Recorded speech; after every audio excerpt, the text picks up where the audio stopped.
माझी मराठा समाजावर निष्ठा आहे. समाज माझा देव आहे. आज शेवटची आणि निर्णायक बैठक आहे. मराठ्यांना हरवण्याचे कोणीतरी स्वप्न बघते आहे. मी कोणत्याही पक्षाचा नाही. शिवरायांची शपथ घेऊन सांगतो, कोणत्या पक्षाचं काम करत नाही. ठाकरेंचं सरकार असतानाही आंदोलन केले. फडणवीस शिंदेना सगळे सोयऱ्यांची अंमलबजावणी करू देत नाहीत. फडणवीसांमुळे प्रफुल्ल पटेल, भुजबळ आणि पवारांची साथ सोडली. फडणवीसांमुळे शिंदेंनी वेगळा निर्णय घेतला. फडणवीसांनी मला रोखून दाखवावे. भाजपला मोठं करणाऱ्या मुलींची अवस्था आज काय आहे? पंकजांना कराड व जानकरांना पडळकर पर्याय देऊन संपवण्याचा प्रयत्न बारसकर आणि राणेंच्या माध्यमातून माणसे जोडू नये. फडणवीस सर्व घडवत आहेत. बारसकर महाराजाला फडणवीसांनी बसवले. फडणवीसांच्या मर्जीशिवाय काहीच होत नाही. छत्रपतींचे नाटक दाखवले. मी काय गुन्हा केला? नाटकाची रक्कम देण्यासाठी माझ्याकडे पैसे नव्हते. मोठ्या नेत्यांना पर्याय देऊन संपवले जाते आहे. फडणवीस सत्तेसाठी स्वतःची माणसे लाथाळत आहेत. न्यायालयाने समान न्याय केला पाहिजे. आणि आता उठू पण नका. आणि आपल्याला ही बैठक आता निर्णय करायची.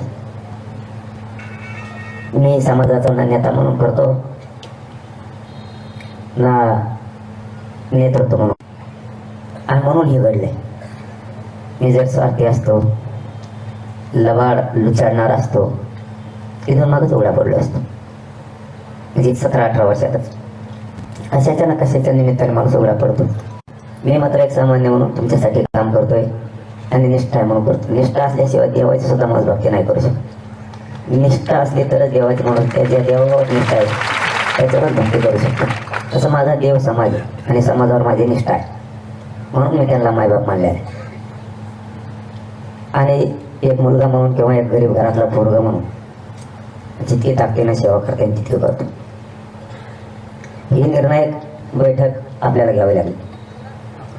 ही आपल्याला नंतर घ्यायची होती, पण आपल्या मराठ्यावर लवकर वेळ आली ती घेण्याची. कारण कोणीतरी स्वप्न बघतंय मराठा हरवण्याचं, आणि मराठ्याला हरवण्याचं स्वप्न बघायला लागले म्हणून थोडी लवकर घ्यावं लागली. नाही ते 3च्या नंतर बैठक होणार. आता मी मूळ विषयाला हात घालतो. मी छत्रपतीच्या समक्ष बसून सांगतो तुम्हाला, मी कुठल्याच पक्षाचं नाही किंवा कुठल्याच पक्षाच्या वतीनं काम करत नाही. हे तुम्हाला प्रामाणिक सांगतो. उद्धव ठाकरे साहेबांचं सरकार होतं त्यावेळेसही मी त्यांना बोललेलो आहे कठोर भाषेत, आणि आता यांचं आहे तरी बोललो. याचा अर्थ मी कोणत्याच पक्षाचा नाही, मी माझ्या समाजाचा. मला समाजापुढे कोणाचाच मुलायचा मी ठेवत. मग वेळे प्रसंग मला अर्ध्यावर समाजात सोडलं तरी चालत, पण मी समाजाशी निष्ठा नाही येऊ शकत. आणि नेमकं झालंय काय आता ते सांगायला तुम्हाला सुरुवात करतो. नेमकं झालंय असं, सरकारने दिलंय 10% आरक्षण, आणि आपण मागतोय ओबीसीतून सरसकट मराठ्यांना आरक्षण. जे सिद्ध झालंय ते मराठा आणि कुणबी एकच हे सिद्ध झाला.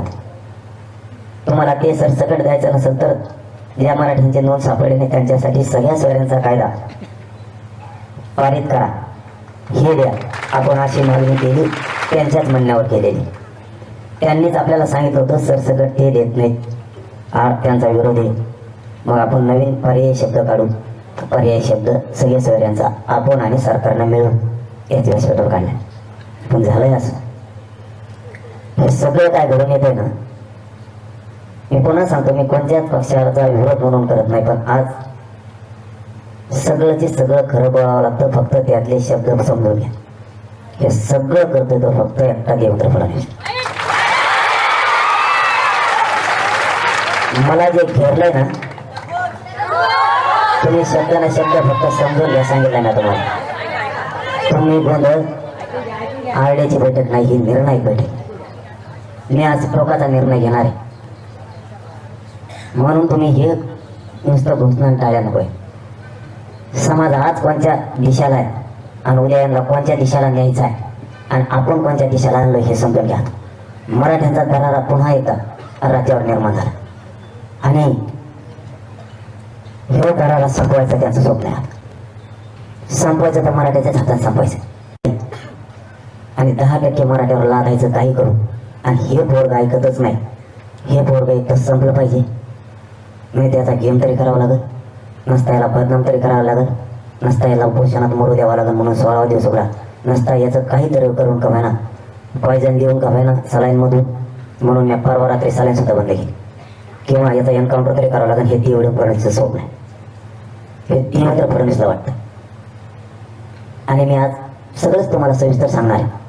पण देवेंद्र फडणवीसला एवढीच कुमकुम आहे ना, बैठक संपल्यावर मी सागर बंगल्यावर येतो, मला मारून दाखवतो.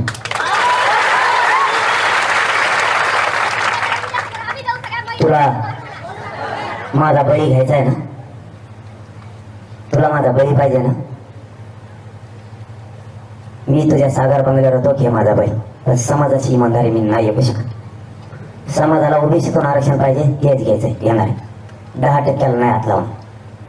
माझ्या तोंडून ओतून घेण्यासाठी तोच हे उभा केलेला आहे, मी त्याला दोष देत नाही. आता हे जे उभा केलाय हे त्यांनीच उभा केलाय.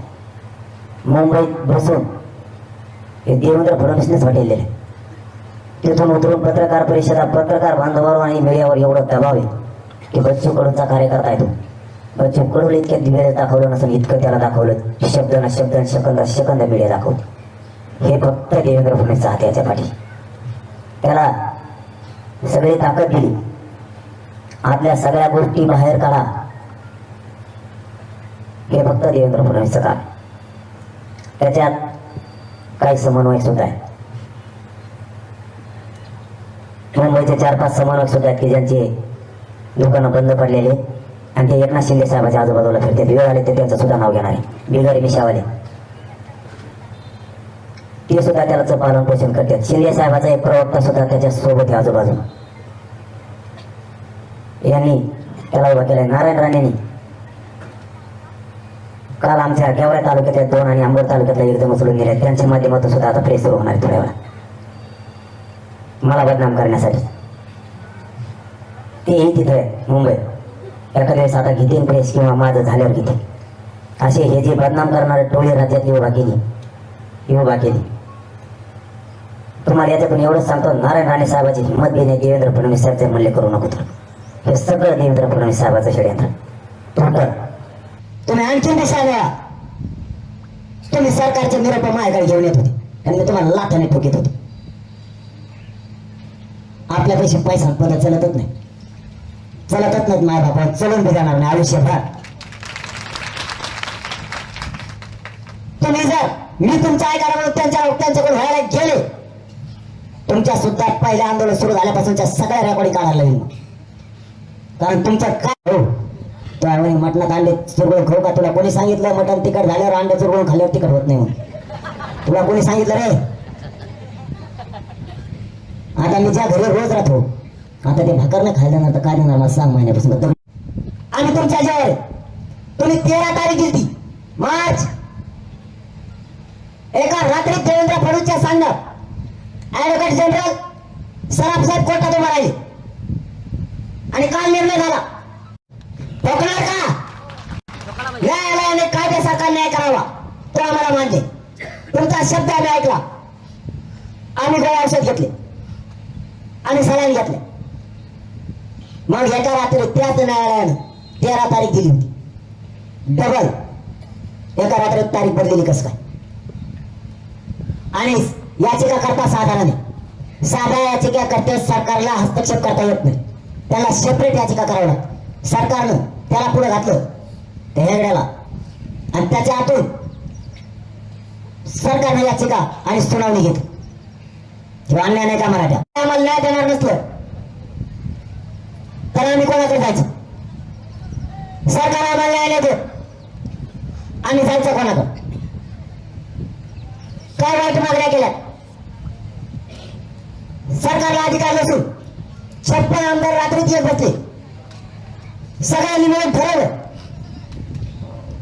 ऍडव्होकेट जनरलला विषय मांडला सरकारच्या वतीनं आणि 13 मार्चला होणारी तारीख 23 तारखेला झाली. कसा न्याय मिळाला मराठ्याला? याच्या पुढचं सांगतो. 10% आरक्षण पडले, 13% आरक्षण देवेंद्र फडणवीस होता पाहिजे म्हणून पाहिजे.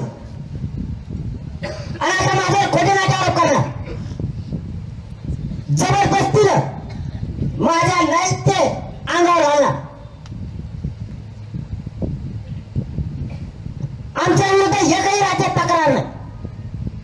नाही सिंगल. इथे या माऊलीला त्रास देऊ कोणी घे. पाला खायचा झाला, निराला बोलायचा झाला की कोणलाच. जवळ माझ्या विरुद्ध बोलायचं तर फडणवीस त्याला बोलायला लावणार आहे. आणि एक दिवस त्याच्यावर असा येणार, त्याला एकट्याला घराकडे काढून देणार. मी आज तुम्हाला जेवढे त्याच्या उदाहरणं सांगितले हे मी फक्त माणुसकी म्हणून सांगितले. त्याच्यावर त्या नेत्यांना ते आता स्पष्टीकरण द्यायला लागणार आहे. त्याला दम निघत नाही. त्यांनी स्पष्टीकरण दिलं तरी मला काही हरकत नाही. मी माणूस म्हणून तुमच्यासाठी बोललो आहे. त्याचं मी किती ऐकायचं करतोय. माझा मायबाप समाजाचे पेरे मोठे झाले पाहिजे म्हणून ओबीसीतून आरक्षण मागतोय. याच्यासाठी त्यांनी माझ्यावर षडयंत्र रचलं. तुम्हाला माझा मराठ्यांना प्रश्न आहे, 20 तारखेच्या अगोदर का रचले नाही? 20च्या अगोदर काही चुका केल्या नाहीत का? आता माझ्या चुकायला झाल्यात. याला मी समाजाच्या बाजूने नकोय.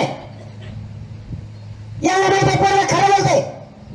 हे जर समाजाच्या बाजूने उभं राहिलं तर प्रत्येक वेळेस मराठ्यांपुढे झुकावं लागल आणि देवाच लागल. आणि मी मराठ्या पुढे झुकायला लावणार.